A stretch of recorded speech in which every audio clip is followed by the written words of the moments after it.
చెప్పండి అమ్మా. ఇప్పుడు మీరు వరికి ఏం వేశారు? ఓకే, యూరియా దిక్కుమంది వేశారు. ఇప్పుడు వెంకటరెడ్డి గారు గుళికలు వేయలేదు, కానీ ఈ పైరు బాగుందా మీది బాగుందా?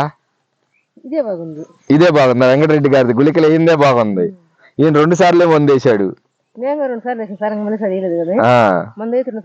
మళ్ళీ కొట్టాలా మందు అయితే పెరిగింది కానీ అయితే మాది కొంచెం కొంత లెక్క పెరగలేదు. నారు ఎత్తుగా ఉంది, తగ్గా ఉంది మాది వరకు. ఇంకా అదే తెగులు వచ్చేసింది, కుళ్ళు తెగులు వచ్చింది. మీ వరి ఇలా లేదు, మోగు తెగులు పడ్డది. వెంకటరెడ్డి గారికి మేము ఒక కొత్త మందు వాడిచ్చాము, మాకు ఈ రవి గారి ద్వారా పరిచయం. సో చూడండి, మీకు బాగుంటే వచ్చే సంవత్సరం మీరు కూడా వాడుకుంటారు. మేము ఈమె అనుకోకుండా వచ్చిందండి. మేము ఇలా చూస్తుంటే మీరు ఏం వాడారు దీనికి, మాది ఇది ఒకేసారి వేసాము బాగాలేదని చెప్తుంది. అది ఆమె అభిప్రాయం విన్నారు కదా, ఆమె కూడా రైతేను. ఇప్పుడు నీకు నిజంగా ఇప్పుడు ఇది ఎట్లా అనిపించింది, మీకు ఎట్లా అనిపించింది? ఇదే బాగా అనిపిస్తుంది, నాకు బాగా అనిపిస్తుంది కదా. అంటే ఇప్పుడు ఈయన మందు వాడాడు, అప్సైట్ అని మందు వాడాడు వెంకరెడ్డి, అర్థమైందా?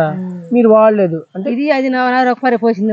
ఇప్పుడు దారిలో నువ్వు వెళ్తా మాకు అనిపించి మమ్మల్ని అడిగావు, కానీ ఇప్పుడు మా మందు వాడమని నీకు చెప్పలేదు కదా, దానికోసమే అడుగుతున్నావు అంతే. దానికోసం అంతే, ఏం లేదమ్మా. నీ పేరమ్మా? నీ పేరు? నా పేరు లక్ష్మమ్మ. లక్ష్మమ్మ, అక్కి లక్ష్మమ్మ. అది సరే, ఓకే, థ్యాంక్స్ అమ్మా. ఓకే.